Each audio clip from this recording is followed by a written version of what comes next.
Hello and welcome to the first of our online classes for Bible 10. Really excited about this opportunity to teach you via the internet, and want to say a special thanks to YouTube. Today we're going to talk about the climactic end of the first century and how it affected Christianity and Judaism.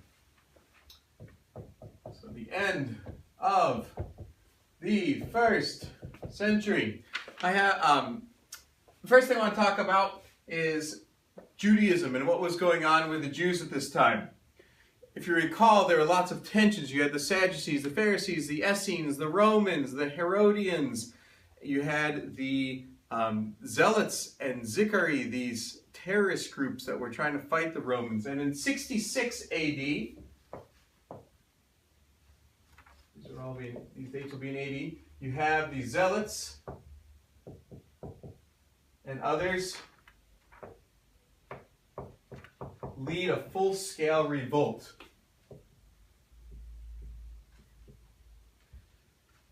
And they take over Jerusalem and part of the temple. Well, you can imagine that the Romans weren't too happy about that. So in 70 AD, the Romans come in and they destroy Jerusalem and level the city, including the temple. And this date, 70 AD, thankfully it's nice and easy to memorize, is the end of Second Temple Judaism. And there's never been a temple for the Jews since.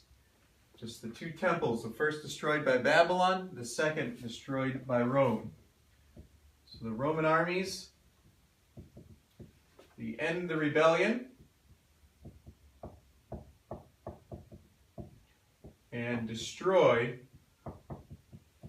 Jerusalem, including the temple.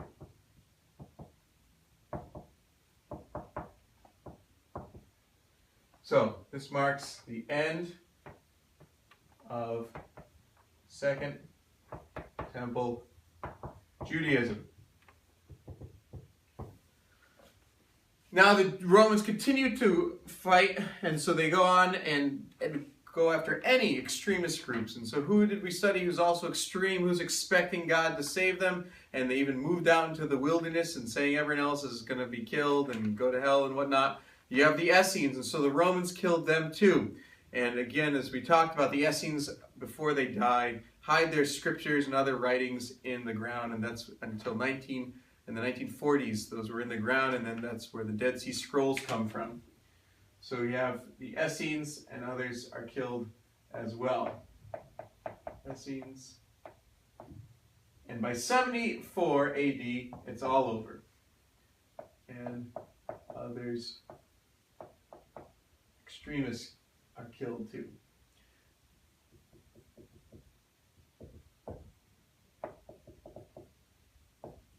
So by 74 AD, there's peace in the region again. Rome is in control. Now, the Jewish revolt had some huge consequences. First, let's think of it in terms of all these different groups we've talked about. Let's make a brief list of the Jewish sects that we've talked about. We've talked about the Sadducees, and we'll include with them the chief priests. We've talked about the Pharisees. We've talked about the Essenes. We've talked about the Zealots and Zachary. We've talked about the Christian movement. Again, remember, Christianity wasn't its own religion. Christianity was a Jewish sect, and it was called the Way. And during this time, most Christians, again, were Jews. The apostles were Jews. Jesus was a Jew. It's important to think of Christianity as a Jewish sect during this time, as a Jewish movement. And so how would the destruction of the temple affect these groups? Well, first, some of these groups are dead. The Essenes are dead.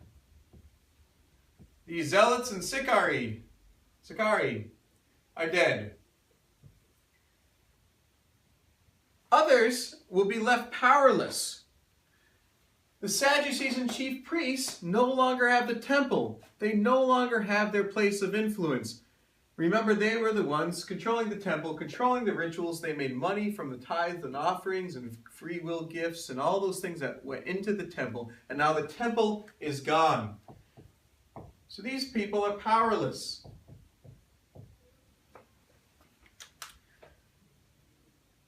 Well, who does that leave left? That leaves left the Pharisees and the Christians, the Way movement. So there becomes a power struggle. What will be the future of Judaism, of the Jews? Will they go with the Pharisees and their idea about what it means to follow God and love Him and serve Him? Or will they go with this Way movement and believe that Jesus is the Messiah and trust that His way of teaching and His way and this future coming of God's kingdom is the way to go? So there's a power struggle, and where can the Jews find power? If they can't get it in the temple, they're going to get it in the Sanhedrin. And so the Pharisees take over the Sanhedrin. Imagine if one day all the Republicans were gone and the Democrats took over Congress. Or imagine if one day all the Democrats were gone and the Republicans took over Congress. That's kind of what's happening here. For a long time there was a struggle between the Sadducees and Pharisees, and there was a certain balance. But now the Pharisees were the only people left with influence. And so they take over the Sanhedrin.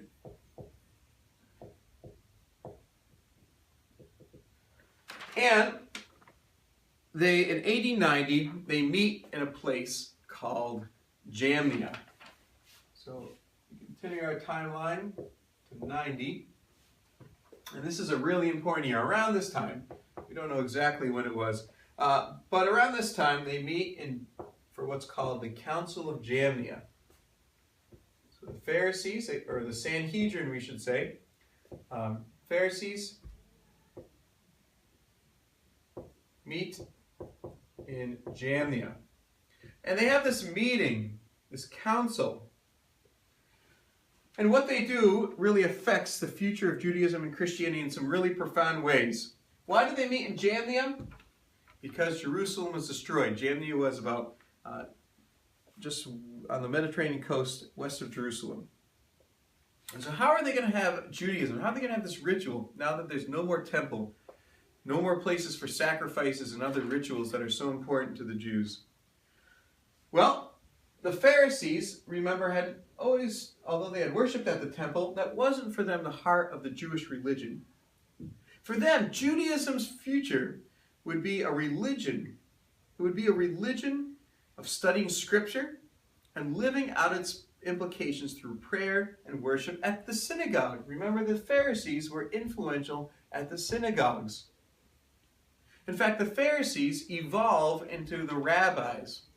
And again, if you meet Jews who are sincere in their faith today, they will hold the Pharisees in high esteem because they're the ones who established Judaism in what it is today, a religion of prayer and worship at the synagogues and living righteously and in total purity. So again, they're meeting to decide Judaism's future.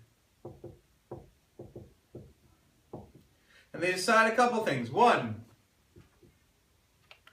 Judaism will be a religion of Scripture study,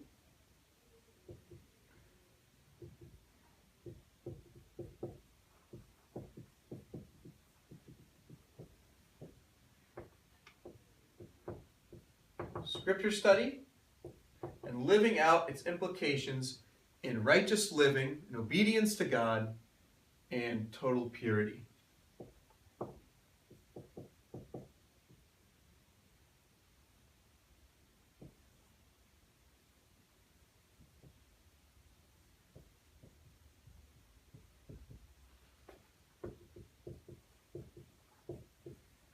And again, for the Pharisees, you don't need a temple because God has given His people His Word, and he has shown them how to live a life of following him through that word.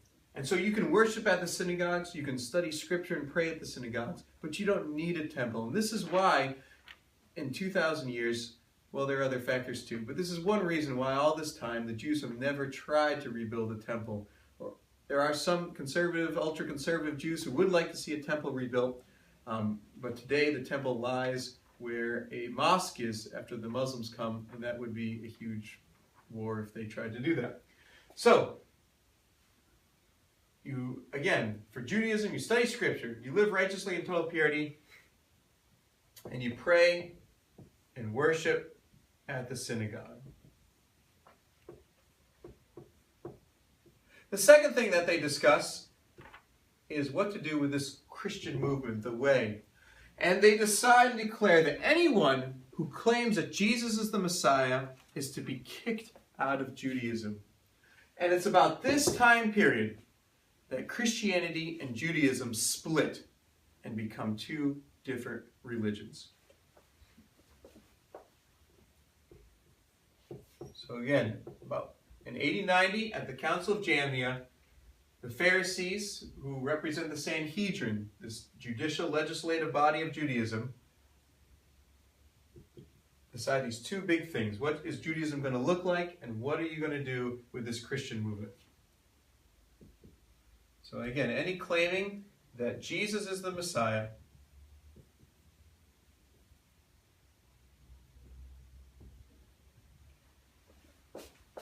is kicked out of the synagogue.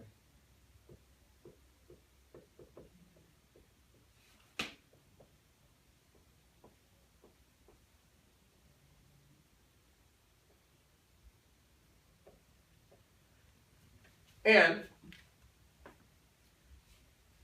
unfortunately, for most Jews, they decided to keep with the synagogue and follow the way for the Pharisees. And this is why the number of Christian Jews today is so low. This was a defining moment, and you could no longer be both a Jew and a Christian religiously.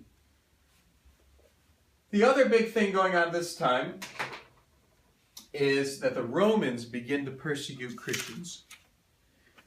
In AD 64, there's a fire in Rome that perhaps was started by Nero, the emperor at that time. But Nero blames it on the Christians. Nero was an insane and evil guy.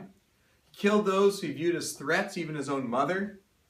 And again, in 64 AD, so just before this revolt, you have a fire in Rome, and Nero blames the Christians, and he unleashes the first official Roman persecution of Christians. So again, Nero's the emperor at this time, and he's crazy and evil. You should know that about him.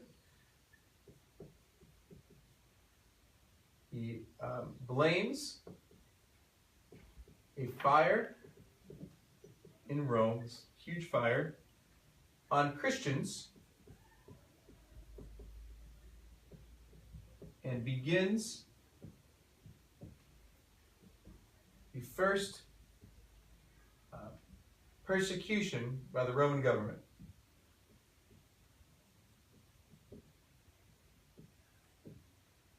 The Christians had been persecuted. Well, we see in the Bible Christians had been persecuted by Jews, but never really by the Roman government in any kind of structured fashion.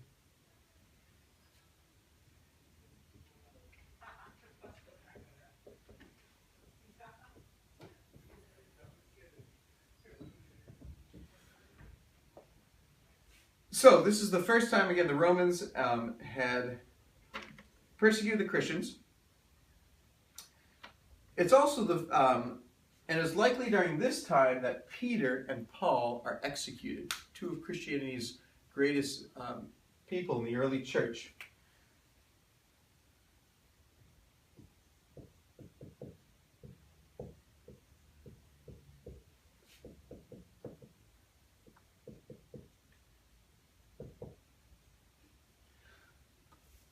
Persecution kind of dies out shortly after Nero. He dies in AD 68.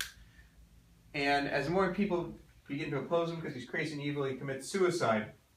But the persecution kind of is give and take. Another time of persecution is towards the end of this period. In the 80s and early 90s, you see another wave of persecution. So the 80s and 90s, there's more persecution from the Emperor Domitian.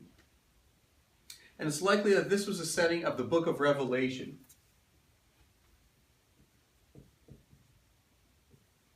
So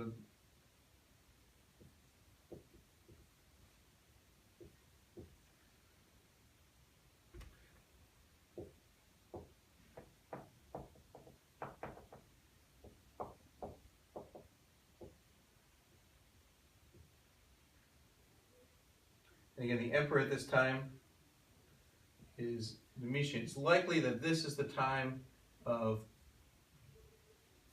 the book of Revelation. So, what I want you to see here is that the end of the first century is really a climactic moment for the life of the church and for Christianity. On the one hand, you have this tension with the Jews, and are the Christians going to join the revolt? The Way movement, is that going to join the revolt? How is the fallout of the destruction of the temple going to affect Christianity? And eventually Christianity and Judaism split. The other thing that's going on is that the Romans are starting to notice Christianity. And there's beginning to have conflicts and persecution with Christians. And these themes are going to carry over into next year when we study the history of Christianity. Thank you very much. Have a great day.